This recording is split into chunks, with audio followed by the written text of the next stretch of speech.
We got new numbers in. Oh boy, somebody's pulling away. Now, I was on 49-39. Jeez, Lord mercy. That's a Fox News poll. That's a 10-point lead. That's an open-handed slap, boy. All right, so I'm going to get to more of that in a second. But remember, very recently, I thought Trump was tied and in a slightly better position than Hillary Clinton, just marginally.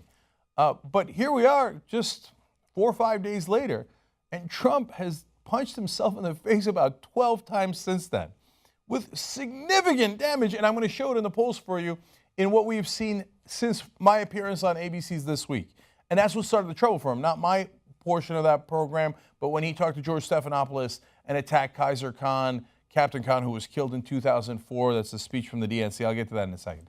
And then I'll give you all the swing states. He's all of a sudden in a world of trouble. Since then, he's also, had a controversy with a baby with a Purple Heart and been incredibly unstable about the idea of using nuclear weapons. I mean, it is one disaster after another. So even in a Fox News poll, he trails by 10. But I love Fox.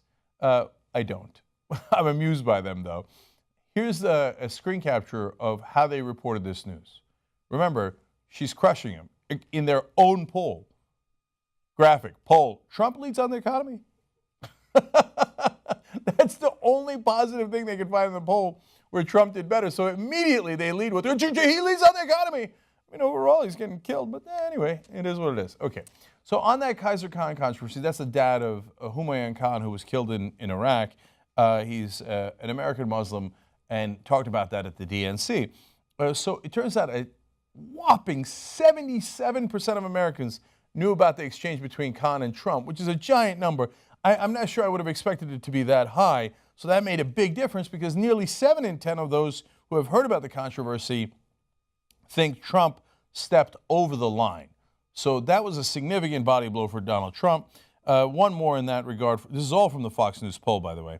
51% majority of registered voters agree with the Khans that Trump had sacrificed nothing and no one in defense of the U.S., including 30% of Republican voters and nearly half of independents.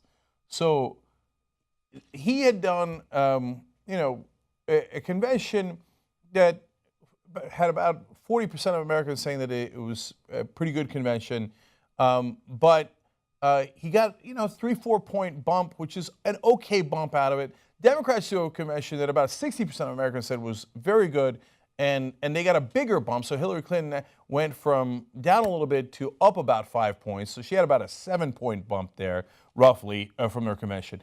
And so she would have been up about 4 or 5, and then he steps into all these landmines. These are all self-inflicted wounds. So now let's go to the primary states and see what kind of damage it's done. And the answer is severe.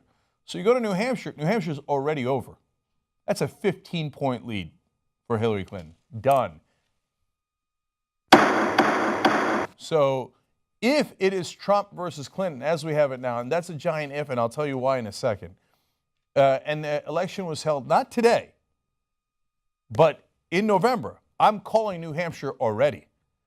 In November. Okay. Now, the reason why it might be a little different, because there might be third-party candidates, et cetera, that's why I can't definitively call it today. But if this was going to be a traditional race between the Republican candidate and Democratic candidate, I would call the November election specifically for New Hampshire today. 15-point lead. Nobody makes up a 15-point lead. That is gigantic. Gigantic. Not talking about the whole election. I'm talking about New Hampshire. Okay? So now let me give you more details on that. First, let's go to Pennsylvania for a second.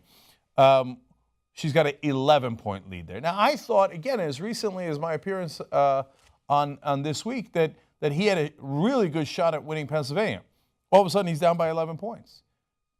Democratic convention bump, and then boom, Kaiser Khan, nuclear problems, and he's got nuclear problems all over the place. One controversy after another. He looks so unbelievably unstable. All of a sudden, the numbers shot up. Now, it's not as stark as New Hampshire, and yes, there is a difference between 15 points and 11 points. That's the first time I've seen an 11-point lead in Pennsylvania. Earlier, it was much closer in Pennsylvania, so that's still up in the air. But now, all of a sudden, she's distancing herself from him. Now, more details from Pennsylvania. 47% said they view the Democratic nominee favorably. to 49% who view her unfavorably. So it's not like she's killing it. She's doing not great. But Trump's spread, 33% favorable to 62% unfavorable, is further underwater. That's devastating. 33% favorable, 62% unfavorable in a state that he almost absolutely needs.